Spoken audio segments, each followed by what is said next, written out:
thank you so much for joining me for Daily Spark TV. I am so glad that you are here. You know who I am. I'm your host, Dr. Angela Bushchester. You know what I like to do on my show. I want to enlighten you. I want to inspire you.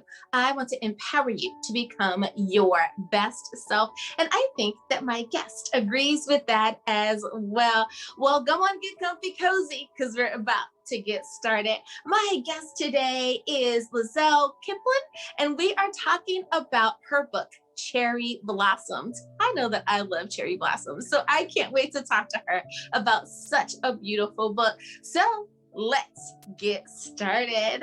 Hello, hello. Thank you so much for joining me today. Hi there. It's great to be here. Now, I love the fact that you are able to join, and especially anytime we have an international guest on. Thank you so much for sacrificing. I know that it is early in the morning where you are, so thank you for joining me today. The question that I have for you is, first and foremost, can you tell us a little bit about who you are? There may be some folks out there that are unfamiliar with you or your work. So first question, what makes you you? Sorry. So hi, Dr. Angela. My name is Lizelle Kipling. I'm originally from South Africa, but I'm here in Australia now. I came here in 2004 and I've been here ever since. I'm a teacher by profession and I've been teaching for 27 years, but I also have a deep passion for writing. My grandfather came from Italy and he moved to South Africa during World War II and he settled there.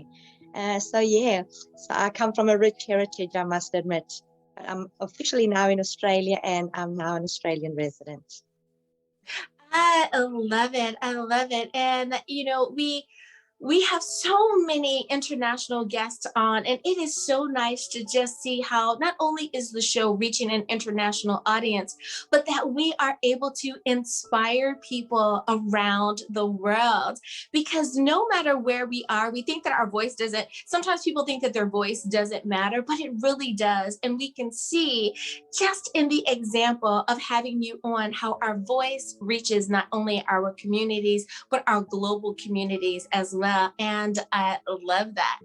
Now, the title of your book, Cherry Blossoms, I love that, but I have to ask, have you always wanted to be an author, or did you find that life simply presented the opportunity?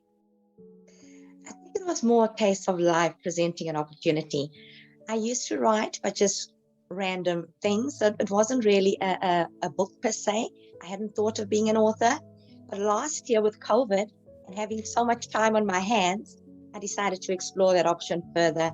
Initially, I'd written a poem on COVID and I sent that to the publishers and they loved it. And they then asked me to write a few more poems, put it in a manuscript and write a book. And that, I think, was the deciding factor, given that there was so much time that I had available to put all of my thoughts into writing. And yeah, that's where I'm at today based on last year's incident. Oh, I love it. I love it. You know, I am so happy that people were able to use a global pandemic, a disaster, and use that in a way that they are able to further the dreams or the vision that God has given to them. So many people have been able to utilize this time as you did, as I think we all did, to really make sure that we were called to purpose and walking in that purpose. Now, the title of your book, Cherry Blossoms, I know that I'm originally from the East Coast, and they grow quite easily on the East Coast from Washington, D.C. on up and down the coast. Beautiful tree. Why did you choose Cherry Blossoms to title your book? I think I initially loved to travel. And the first time I saw these beautiful cherry blossoms in their natural environment was when I went to China. And we went on tours. And it was just phenomenal seeing all the tourists around them, picking them, smelling them. You know, it was an event that they were celebrating. So I love that. And I love the idea of cherry blossoms. I love the flower. But then I also tagged it to my car. My car's name is Cherry Bubble. And my car is my everything. She's my little bubble. She's been with me through thick and thin. And I've had her over 10 years. And I thought, love cherry blossoms, love cherry bubble, put them together, and I've got something very meaningful and something very dynamic and powerful. And that was basically what prompted me to choose that as a title. I love that. I love that. And with so many different options out there as far as how we choose to express ourselves, I think that the cherry blossom is so fitting. Now, with that being said, you love to make a difference, a positive difference in the world. What is one way that you think that not only you as a person, but your book as well, how do you think that that's making a positive impact with those around the world? I think because of the themes that are written in my book, they're basically to inspire, to add value to the lives of others, to impact powerfully and positively on the lives of others, and to make a difference. A lot of my poems talk about love and appreciation, also talk about being resilient. Even though, you face challenges in life, stand tall, be resilient, you can overcome them. So a lot of my a lot of my poems actually talk about that. Just one, being an inspiration, make an impact in a difference where you can, show love, inspire everyone around you, and most importantly, stand tall and overcome. You've got what in you to overcome. You've got what it takes to overcome and to make a difference in life. So I think all of those are initiatives that empower and inspire others in my poems. I love that. And when I found that out about you, I said, how befitting that she chooses cherry blossoms, which of course is spring, is new beginnings, is starting over. And I said, that was not missed on me. And I said, that is so beautiful. How important when you talk about doing those things that make a positive difference, how important do you think that is a theme in, or should be a theme in, our global consciousness? Do you think that we talk about making a positive difference enough? I don't think so, actually. I think we all have it within us, but I don't think we really give all of our time. We lead busy lives. So really that needs to be enhanced to a far greater extent. And I think because of that, I've taken on that idea this year, just a platform of homelessness, going out, helping, volunteering my services, making a difference and making an impact. But I definitely think that needs to be promoted far more than it is, because there's such a great need out there. And if everybody has their small bit, can you imagine the impact, that it will have on the global world? Have to agree with you. And I remember there was a time where pre-COVID, BC, if you will, before COVID, where it seemed like only celebrities, really big name celebrities, were out and reminding us to be mindful neighbors. But I think now, post-COVID, or during the pandemic, we've really started to have a shift in our paradigm and realize how important it is to really stay connected and to be kind and more loving towards our neighbor and each other. So I have to agree with you there. Now, when you were putting your book together, did you find that you needed to have a particular environment? I know that many authors need a quiet space. They prefer mornings or late nights when the world is asleep or so. Did you need a particular environment in order to write? Exactly right. I prefer early mornings when the rest of the world is sleeping and quiet. I find that I have more inspiration then. So sometimes, well, in fact, a lot of the time it was early hours of the morning, just, going through my thoughts, just rummaging through ideas and putting ideas on paper. But I also found settings like in botanical gardens, because I've got a botanical garden just 5 minutes up the road. So late afternoons, I'd go there and sit, and that inspired a lot of my nature poems, because I also wrote a lot about nature. I love the descriptive aspect of nature. So I'd look at pictures, I'd look at the setting and the environment, and that prompted a lot of my poems as well. So yeah, to answer your question, early hours of in the morning, and also out in nature. Those were fantastic inspirational elements for my poems.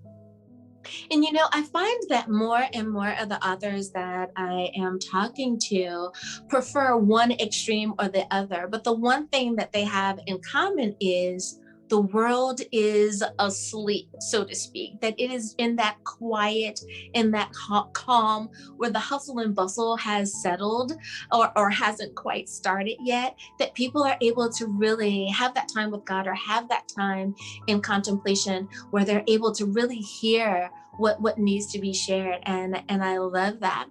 Now, I know that you have written other books, but when it comes to each project, I like to think that each project is kind of like a new baby, if you will. You've poured your all into that. How did you feel once it's all been completed? You've gone through the process and you now are holding Cherry Blossoms in your hands as the first copy of the book. How did that feel? I think it was a sense of excitement and a sense of having achieved, having followed my dream, having been successful and having done it. So I always just do a bit of a tick, tick, done, achieve that milestone, achieve that goal. And a sense of relief that all of that hard work has actually now finally paid off. So yeah, really, really a good feeling that I've been successful in one aspect of my life and I've accomplished something, that I've wanted to do. That's been something personal for me and something meaningful. So yeah, it's really been a great feeling, I must admit. I love it. I love it. And I asked that question for, of course, those aspiring authors out there that are saying, I don't know if I want to write, or I don't know if it's worth all of the sacrifice that comes along with it. But I don't think I have found one author yet that said that it wasn't worth the time. For every great thing that happens, a little sacrifice is usually made. So thank you for confirming that. Now, when it comes to your overall theme or lesson of the book, is there a particular lesson that you want for the reader to have to take away from the book, having read it? I think initially it's love and compassion. So I'm hoping that when they read the books, they see that, there's love, there's compassion. I've fueled my passion, and they're feeling that. But more especially, I think for them to take away the fact that anything is possible. They can follow their dreams. They can go out there and achieve, They must not let any obstacles or challenges in life stop them from achieving what they ultimately wish and desire to achieve. And through that, I've actually written poems, compassion, love, empowerment, being empowered to actually go out and fulfill your purpose and your dreams in life. And ultimately, I hope that people, as they read my book, can see my passion and desire to write, because I share from my heart, I live through my heart, and I want them to be a part of that as well. I love it. I love it. Well, it is time for us to take a very short break. But before we do, can you remind everyone, please, what is the title of your book? Where can we get a copy? And of course, how do we stay in contact with you? Okay, so the title of my book is Cherry Blossoms. You can get a copy. A lot of the stores have it, but predominantly Barnes & Noble, Amazon, Balboa Press, because they are the publishers. And you find them everywhere else. I was shocked when I even saw them on my book on eBay. I'm like, oh my goodness, couldn't believe it. But absolutely. And then my email address, if anybody would like to contact me, my first name and last name, very easy, lieselkippen@hotmail.com. And I'm also on Facebook as well. So if you just type in Liesel Kippen, you'll see me there. And I'm happy to just give you any more information that you'd like. All righty, everyone. Thank you so much. We'll be back right after this.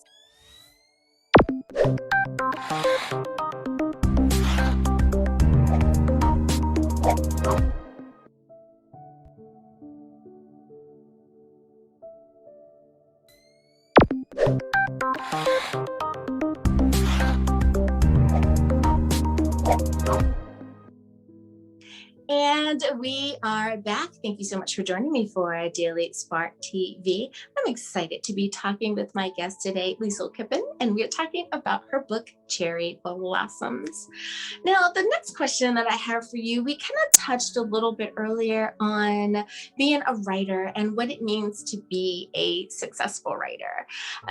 So many times we think of success in the form of, I have to have a big house or a fancy car, or I have X amount in the bank. But when I talk to authors, however, they don't always give the same qualifiers or the same criteria for what it means to be a literary success or a successful writer. In your mind's eye, how do you determine or define what a successful writer is, or what does it mean to be a successful writer? I think one of the things would be having goals that you've put in place, and then ultimately working on those goals and achieving them. And the achievement of that goal would be your book in a store, or your book in somebody's hand who appreciates it. Okay, where you've made a difference, where you've impacted powerfully and positively on life and the lives of others. So that would be the first goal. That would be the first indicator of success. The second one, I think, would be where you've actually finished a task, like in my case, finishing a manuscript. You've given it your all, and you've done something for yourself, but you also know it's something that's going to benefit somebody else. So that in itself is already success. That's how I measure it. I've done what needed to be done. I've put it out there. I'm happy with where I'm at. I think I've done a great job because I've given it my all, and it's out there where everybody else can enjoy. I share what I've done with everybody else. So that for me is a symbol or an element of success, I think. I love that answer, and I have to agree with you. For so many people, and I think we're really starting to come to a reckoning for many people, or the light has kind of turned on a little bit, that it's not always about those material things. Don't get me wrong; the material things, of course, are great, rewards for hard work. However, I think that more people are realizing that if they can make that positive impact on just one life, that it is still worth that sacrifice. I love your answer. Now, the next question that I ask, and I tend to ask this of many of my guests, and it talks about faith. Now, not whether or not you attend a house of worship every Sunday or Saturday, or what denomination you are, or if you grew up in a religious household or not, but just your personal relationship with God. Do you think that your faith has played a part in any way in how you have been able to accomplish all that you've been able to accomplish in your lifetime? Absolutely. Absolutely. So I fully believe and firmly believe that God has been instrumental in my life. I think he's been there through it all. And in his time, he's made different things work. So while the seed had been planted a while back to write, I think the time was last year during a COVID, when there was all the time in the world, where that seed started developing and germinating. And he's just been with me every step of the way, every aspect, every inspiration I've had. I owe it all to him. He's given me the skills. He's given me the tools to put together all of my ideas and to actually get them in writing. So to him, always, I give all the praise, honor, and the glory, because he truly deserves it. Absolutely. And I love asking that question because I found that here on Daily Spark TV or Daily Spark with Dr. Angela with radio, so many authors will say, I didn't grow up in a religious household. So I became a Christian later on in life. And it is in that personal time and that personal experience of writing that I really found a way to communicate with God. And my faith was blossomed in some way or another because of that quiet time and being able to spend time with God. I love that. I think that's a way to inspire someone who is wondering, can I still, have time with God? Is he really listening? So thank you for sharing that. Now, you have authored some other books, and I would love to give you an opportunity, if you don't mind sharing. Can you tell us about some of the other books that you've written? Okay, the previous one, the one that I was published, I think, just before Christmas last year, was Silver Bells. So that's got a Christmas theme, a theme of love as well. And also, I think what inspired that book was the fact that we had COVID and we didn't know what was going to happen next. It was just like the world had just taken on another face. There was a whole lot of uncertainty. And I think through my book and through the poems in the book of love, of having your belief, standing tall and just continue doing, what works for you. and to know that, there is certainty in an uncertain future.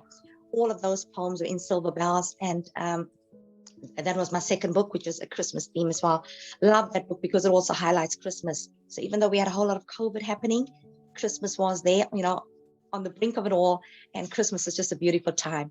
I love a time of love, a time of appreciating each other, a time of compassion, a time of caring, and a time of looking after each other. So I love that book as well, and there's a whole lot of poems in it that enhance that theme of love, care, compassion, and empathy for each other. I've also written one or two cookery books as well, recipe books, because I love cooking and baking. It's another passion of mine. So those are also there as well. So yeah. And then I've got last one. I've got one more book that's with London, Cambridge. It's called Whispers in Time. It's completed. It's another poetry book, and hopefully that'll be published in the near future. Absolutely, absolutely. It was so funny. I was going to ask you, did you have anything coming up? So you've taken care of that question as well. No, I have to agree with you. I absolutely adore Christmas time. I find that most people kind of change. There's a little pep in their step, if you will, and there seems to be just that Christmas cheer. Even if they don't want it, I think the stores kind of help with all of the beautiful decorations and the music, and you just can't help but fall in love with that time. And I know we do have to be reminded that Jesus is the reason for the season, but I think it also really brings that togetherness and that bond and connection with family. So I love it. I love it. Silver Bells, an appropriate title. I love it. Now, if I remember correctly, you have also been a member of Pageant Life. Tell me about the pageants that you've been a part of. Okay, so I've only been on one pageant this year. It's the Australian International Pageant, my first ever.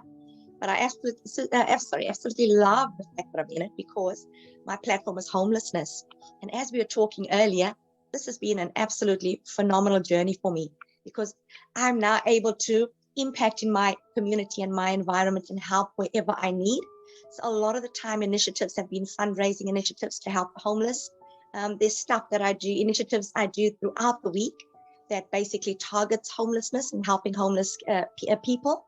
One huge success was we had a sleep out, 4 of us, where we slept out just out in the open, and we raised a total of 1,400, which we then handed to National Homeless Collective so that they could buy sleeping bags. And we will be handing out those sleeping bags with them to the homeless. And there's been a whole lot of other initiatives that have occurred, which have been absolutely phenomenal. And all of these have been geared at helping our homeless people and to make a difference, make an impact, inspire life, and add value and quality to the lives of others. So that has been absolutely powerful for me.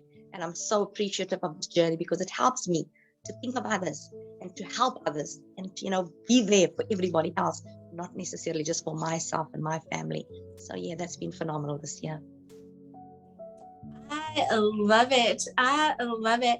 And I believe that we all have been called to purpose, that there is something that we can all do that can lend our voice to the bigger cause of the world and definitely make us be the best that we can possibly be. I love that you are out doing all that you are doing. Well, I have to say, I have enjoyed my time with you here today. And thank you so much for getting up early and spending some time with us here today. But before I let you go, please remind everyone one last time, what is the title of your book? Where can we get a copy? And of course, how do we stay in contact with you? So the title of my book is Cherry Blossoms. You can get a copy online at Balboa Press, Barnes and Noble, and Amazon. Those are the 3, and there are a few others. If you just key in on Google, Cherry Blossoms, you'll get a list of all the places you can get them. And you can also email me, lieselkippen@hotmail.com, and I'm happy to give you any further details. You'll also find me on Facebook as well. Thank you so much. Liesl Kippen, thank you so much for spending time with us here today on Daily Spark TV. Thank you so much for having me. Really appreciate it. And viewers, thank you for spending some time with us here as well. As always, may the Lord continue to shine his face upon you. May you receive his grace and his mercy in all that you do. Until next time, everyone, remember, you are blessed in the Lord. Have a great day, everyone. Bye-bye.